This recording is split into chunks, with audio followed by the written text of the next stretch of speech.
வணக்கம், welcome to சாமி spoken English. இன்னைக்கு நம்ம என்ன லெசன் தெரியுமா பார்க்க போகிறோம்? Interesting phrasal verbs about food and drink part 1. சரி, ஃப்ரேசல் வேர்ப்னு சொன்ன உடனே நமக்கு வந்து அடி வைத்த கலக்கும், ஒரு சிக்கலான ஒரு காம்ப்ளெக்ஸான கிராமர் நினைப்போம். அப்படிலாம் இல்லை. முக்கியமாக ஒரு 2 விஷயத்தை தெரிஞ்சுக்குவோம். அப்படி தெரிஞ்சுக்கிட்டோம்னா ஃப்ரேசல் வேர்ப் வந்து ரொம்ப ரொம்ப ஈஸிங்கிறத நாம் தெரிஞ்சுக்கலாம். நம்பர் 1, ஃப்ரேசல் வேர்ப்னா என்ன? ஒரு வேர்பு ப்ளஸ் ஒரு ப்ரெபோசிஷன் அல்லது ஒரு வேர்பு ப்ளஸ் ஒரு அட்வர்ப். சரி, இன்னொரு விஷயம் என்ன? ஒரு வேர்புக்கு ஒரு அர்த்தம், அதே வேர்பு ஃப்ரேசல் வேர்பா மாறினா அதுக்கு இன்னொரு அர்த்தம் வந்துடும். சரி, ஒரு எக்ஸாம்பிள் பார்க்கலாம்.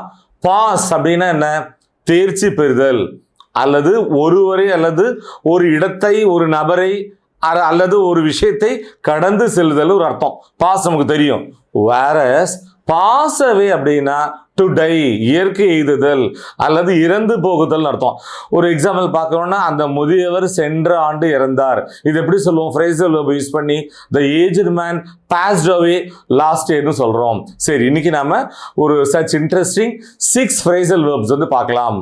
நம்பர் 1, போல் டவுன். என்ன அர்த்தம்? நிறைய சாப்பாட்டை வேக வேகமாக சாப்பிட்றது. இதில் முக்கியம் என்ன?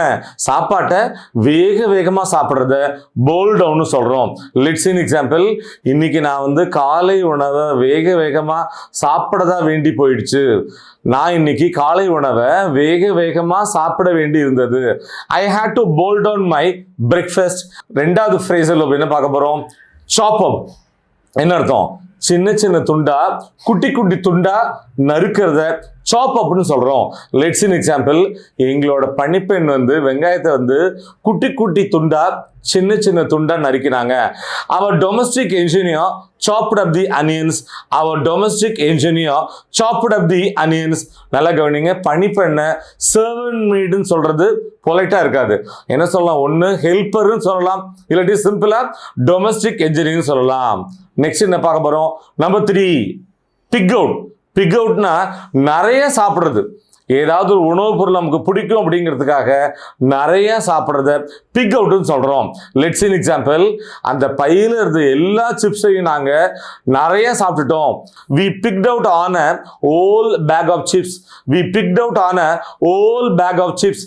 நெக்ஸ்ட் என்ன பார்க்க போறோம்? நம்பர் 4, விப்பப். விப்பப்னா அர்த்தம் சாப்பாட்டை ரொம்ப வேகமா ஃபாஸ்டா தயார் பண்றத விப்பப் அப்படின்னு சொல்றோம். Let's in example. நேற்று இரவு எங்க அம்மா இப்படிங்கிறதுக்குள்ள ஒரு சுவையான விருதை தயார் பண்ணிட்டாங்க. My mother whipped up a yummy dinner last night in no time. My mother whipped up a yummy dinner last night in no time. Next ஃப்ரேஸில் என்ன பார்க்க போறோம்? நம்பர் 5. என்னது அது? Warm up. வார்ம் அப்னா சூடுபடுத்துறது. நீங்கள் பல சமயங்களில் பார்த்தீங்கன்னா சாப்பாடு வந்து டேஸ்ட் இல்லாமல் இருக்கிற மாதிரி தெரியும், ஆனால் அதை சூடுபடுத்தினா இன்னும் சுவையாயிடும். ஸோ ஆறி போயிருக்கிற சாப்பாட்டை சூடுபடுத்துறத வார்ம் அப் அப்படின்னு சொல்கிறோம். Let's in example. விருந்துக்கு முன்னாடி அவன் அந்த சூப்பை வந்து என்ன பண்ணான்? சூடுபடுத்தினா. He warmed up the soup before dinner. He warmed up the soup before dinner. So இந்த லெசனோட லாஸ்ட் லெக் வந்துட்டோம். Number 6, cut out. என்ன அர்த்தம்? ஏதாவது ஒரு உணவுப் பொருள் வந்து நமக்கு வந்து ஒத்துக்கல, அதை எடுத்துக்க கூடாதுன்னு டாக்டர் சொல்லிட்டாங்கன்னா அதை சுத்தமா சாப்பிட்றத நிறுத்துறத கட் அவுட்னு சொல்றோம். Let's in example. நான் வந்து சீனி, சர்க்கரை அல்லது சுகர் எடுத்துக்கிறத சுத்தமா எடுத்துட்டேன். I have cut out sugar completely. I have cut out sugar completely. My dear viewers, interesting phrasal verbs about food and drink part 1. இந்த லெசன் உங்களுக்கு ரொம்பவே ஹெல்ப்ஃபுல்லாக இருந்திருக்கும்னு நாங்கள் நம்புகிறோம். மீண்டும் அடுத்த பாடத்தை சந்திப்போம். தேங்க்யூ.